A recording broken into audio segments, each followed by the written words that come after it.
All rights to the characters and storyline of Fruits Basket belong solely to its creators and copyright holders. This text is a fan-created interpretation and does not claim any ownership or official affiliation with the creators or distributors of Fruits Basket. All references to the characters and their development are based on the original work and are intended solely for entertainment and discussion purposes. Warning: this text contains discussion and depictions of eating disorders which may be triggering for some readers. Please proceed with caution and prioritize your mental health. If you or someone you know is struggling with an eating disorder, help is available. Reach out to the National Eating Disorder Association helpline at 1-800-931-2237 or visit their website at www.nationaleatingdisorder.org for support and resources.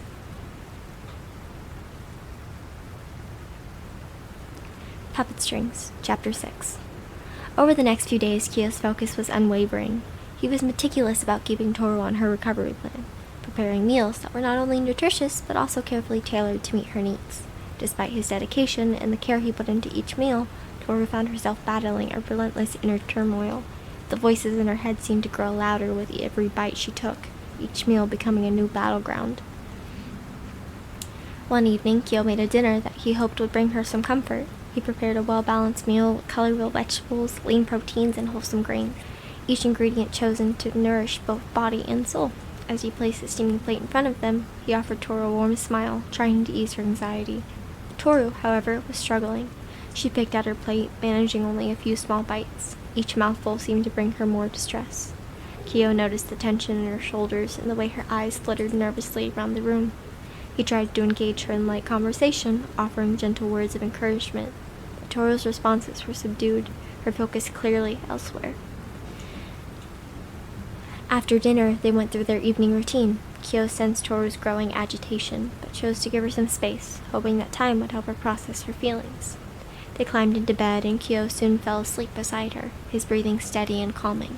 Tohru, however, found it impossible to quiet her racing thoughts. As the minutes ticked by, the voices in her head grew louder and more insistent. They screamed at her, attacking her self-worth and fueling her guilt. Every attempt to focus on the soothing presence of Kyo beside her seemed to be in vain. The inner turmoil was consuming, and despite her best effort to push it away, the voices became unbearable. Around 3 a.m., driven by an overpowering compulsion, Tohru slipped out of bed. She moved with a mechanical precision, her actions dedicated by the relentless voices in her mind. She made her way to the bathroom, her steps heavy with dread.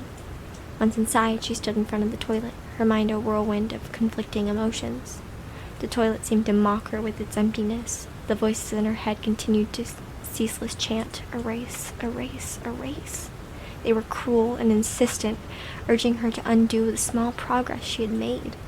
Despite knowing she shouldn't, her body responded to the command, and she found herself succumbing to the urge to throw up the very little she had eaten. The violent, harsh sounds of retching echoed through the house. Kyo, disturbed by the unsettling noises, woke abruptly. His heart sank as he realized the distressing sounds were coming from the bathroom. With a sense of urgency, he followed the noise, fear gripping him with each step. As he reached the bathroom door, he hesitated for a moment before pushing it open. The sight that greeting him was heart-wrenching. Tohru sitting on the floor, her head resting on the rim of the toilet, her body shaking with sobs. Her face was pale, her eyes swollen from crying, and her hair was disheveled. Kyo's heart ached as he saw her in such a vulnerable state. Without a word, he knelt beside her, wrapping his arms around her with a tenderness that spoke volumes. Tohru clung to him, her sobs coming in ragged, desperate grasps. "I'm so sorry," she mumbled between her cries. "I can't make it stop. The voice, it won't stop." Kyo held her close, his eyes brimming with tears as he tried to offer comfort. The helplessness he felt was overwhelming. He wished he could take away her pain, erase the torment she was enduring. He gently stroked her hair, his touch soothing despite the gravity of the situation. "What does the voice say to you, Tohru?" he asked softly, his voice trembling with concern. "What does it tell you?" Tohru's sobs intensified at the question, her face buried against his shoulder. "It tells me I am worthless," she whispered, her voice choked with anguish. "It says I need to erase everything, and that I'm not good enough, that I have to make it right." Kyo's heart broke as he listened to her words. He pulled her tighter into his embrace, feeling the weight of her pain. The realization of how deeply she was suffering hit him with a profound sadness. He wanted to take away her torment, to silence the cruel voices that plagued her, but he knew this was a battle she needed to fight with his support. "Tohru," he said softly, his voice filled with empathy and resolve. "I'm not mad at you.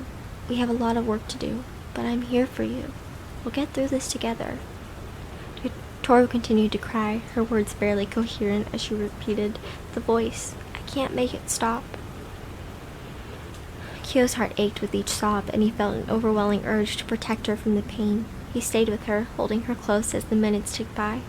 His presence was a steady reminder that she was not alone, that he was committed to helping her through this dark time. As Tohru's sobs began to subside, Kyo helped her to her feet. He guided her gently back to bed, his actions tender and reassuring. He stayed with her, offering a comforting silence that spoke volumes. The first light of dawn began to filter through the window, casting a soft glow over the room. Kyo vowed to continue his unwavering support, determined to stand by her through every challenge they faced.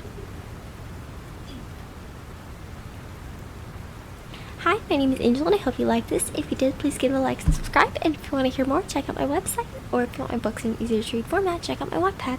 I hope you have a wonderful day. Bye.